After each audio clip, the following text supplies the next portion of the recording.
Pittsburgh Steelers have now played 8 poor quarters of football consecutively, and their once thriving playoff hopes are now pushed to the back burner. With Behind the Steel Curtain, I'm Neil Coulon.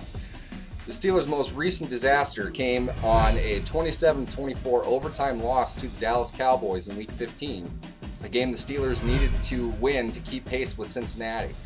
While the Steelers are still eligible for the playoffs, and victories over Cincinnati in Week 16 and Cleveland in Week 17 would send them to the playoffs, the way that they're playing right now, it's difficult to imagine them beating the worst teams in the NFL, let alone some of the best.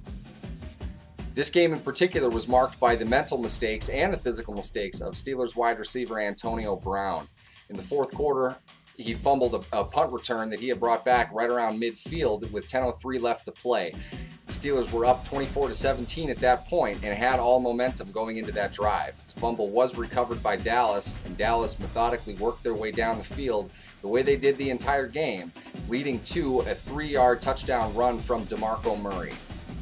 The Steelers had plenty of opportunities in this game to be able to ice it, but miscues offensively and poor pass protection down the stretch doomed them into this loss. Brown didn't help things either. On a subsequent punt that landed at about the 39-yard line, Brown chose not to fair catch it, instead letting it bounce, didn't pick it up off the bounce, and watched it roll 19 yards back to the Steelers' 20-yard line. After allowing 2 sacks, Ben Roethlisberger hit Antonio Brown on a short pass on 3rd down, and Brown elected to run out of bounds, stopping the clock and not forcing Dallas to use one of their 2 remaining timeouts. The Steelers didn't have to pay for this, fortunately, but it was a mistake. It was exemplary of some terrible play by Brown down the stretch.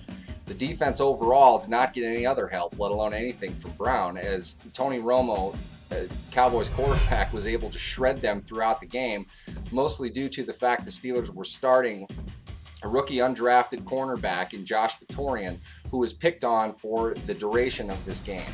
In fact, it probably would have been worse if the Cowboys had a healthy Dez Bryant on the field in this game. He dropped multiple passes, largely due to a broken left index finger that he played through.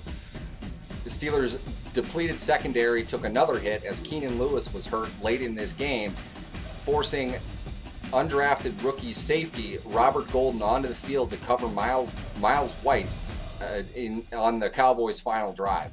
Obviously is not a winning secondary, but the lack of physical play from the Steelers' defense in general throughout this game doomed them into what could be a fatal loss for this season.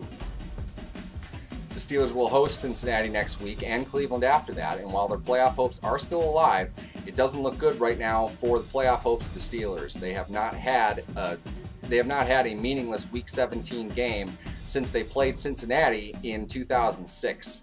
Some might remember that as Bill Cowher's last game. Santonio Holmes was able to run a screen pass in for a touchdown in overtime to defeat the Bengals. But since then, the Steelers have either had playoff implications riding on their Week 17 game, or they've already been in the playoffs. It's different territory for the Steelers, and at the risk of facing their first losing season in over a decade, they're going to have to figure out a way to right the ship real quick. For Behind the Steel Curtain, I'm Neil Coulon.